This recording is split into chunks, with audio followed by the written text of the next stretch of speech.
ಏನು ಈಗ ಮೊನ್ನೆ ಅಶೋಕ್ ಅವ್ರು ಬಂದಿದ್ದರು ಮೈಸೂರು ನಗರಕ್ಕೆ, ಮುನೇಶ್ವರ ನಗರ ಅಂದರೆ ಗುಂಡೂರಾವ್ ನಗರದಲ್ಲಿ ಬಂದು ವಕ್ಫ್ ಬೋರ್ಡಿಂದ ನೋಟಿಸ್ ಬಂದ್ಬಿಟ್ಟೈತೆ ಅಂತ ಅಂದ್ಬಿಟ್ಟು ಏನು ಅವರು ಆಪಾದನೆ ಮಾಡಿಬಿಟ್ಟೋದ್ರು. ಆ ವಕ್ಫ್ ಬೋರ್ಡ್ಗೆ ನೋಟಿಸ್ ಕೊಡೋದಕ್ಕೆ ಮೊದಲು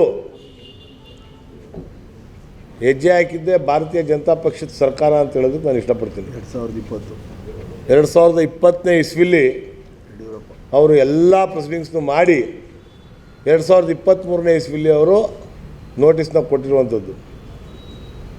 ಮಗುನೂ ಚೂಟುವಂಥ ಕೆಲಸವನ್ನು ಮಾಡ್ತಾರೆ, ತೊಟ್ಲನ್ನು ತೂಗುವಂಥ ಕೆಲಸವನ್ನು ಭಾರತೀಯ ಜನತಾ ಪಕ್ಷದವ್ರು ಮಾಡ್ತಾರೆ ಅಂತ ಅನ್ನೋದಕ್ಕೆ ನಾನು ಇಷ್ಟಪಡ್ತೀನಿ.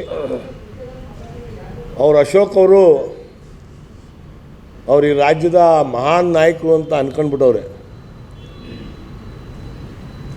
ಈ ಕೋಮ ಸೌಹಾರ್ದತೆಯಿಂದ ಇರುವಂಥ ಈ ಮೈಸೂರಿನಲ್ಲಿ ಯಾವುದೇ ಧರ್ಮ, ಯಾವುದೇ ಜಾತಿ, ಯಾವುದೇ ವಿಚಾರವಾಗಿ ಸಂಘರ್ಷ ಇಲ್ಲದೆ ಇರುವಂಥ ಈ ಮೈಸೂರು ನಗರದಲ್ಲಿ ಈ ಶಾಂತಿಯಾಗಿರುವಂಥ ಮೈಸೂರು ನಗರವನ್ನು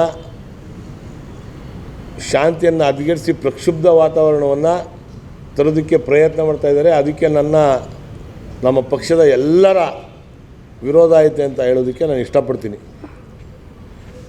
ಅವರು ಏನು ಇವತ್ತು ಧರ್ಮದ ಹೆಸರಲ್ಲಿ, ಜಾತಿಯ ಹೆಸರಲ್ಲಿ ಬೆಂಕಿಯನ್ನು ಹಚ್ಚಕ್ಕೆ ಹೋಗ್ತಾ ಇದ್ದಾರೆ, ಅದು ಅವರಿಗೆ ತಿರುಮಂತ್ರ ಆಗೈತೆ ಅಂತ ಹೇಳೋದಕ್ಕೆ ನಾನು ಇಷ್ಟಪಡ್ತೀನಿ.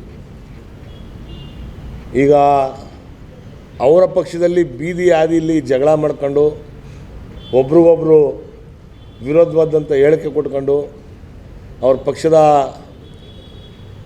ರಾಜ್ಯಾಧ್ಯಕ್ಷರು ವಿರುದ್ಧವಾಗಿ ಒಂದು ಗುಂಪು, ಯತ್ನಾಳ್ ಅವ್ರ ವಿರುದ್ಧವಾಗಿ ಈ ಏನು ರೇಣುಕಾಚಾರ್ಯ ಇವ್ರದ್ದೆಲ್ಲರದೂ ಒಂದು ಗುಂಪು, BC ಪಾಟೀಲು, ರೇಣುಕಾಚಾರ್ಯ ಇವ್ರದ್ದೆಲ್ಲ ಒಂದು ಗುಂಪು, ಮಧ್ಯದಲ್ಲಿ ಅಶೋಕು ಮತ್ತು CT ರವಿ ಈ ಕೋಮು ಸೌಹಾರ್ದತೆಯನ್ನು ಹಾಳು ಮಾಡುವಂಥ ವ್ಯವಸ್ಥೆಗೆ ನಾಂದಿ ಆಡೋದಕ್ಕೆ ಎಲ್ಲ ಕಡೆನೂ ಎಲ್ಲ ಜಿಲ್ಲೆಗೂ ಹೋಗಿ ಪ್ರಯತ್ನವನ್ನು ಮಾಡ್ತಾವ್ರೆ. ನಮ್ಮ ಮೈಸೂರು ನಗರದ ಜನತೆ ಅದಕ್ಕೆ ಆಸ್ಪದ ಕೊಡಲ್ಲ ಅಂತ ಅನ್ನೋದನ್ನು ಈ ಮಾಧ್ಯಮದ ಮುಖಾಂತರ ನಾನು ತಿಳಿಸೋದಕ್ಕೆ ಇಷ್ಟಪಡ್ತೀನಿ.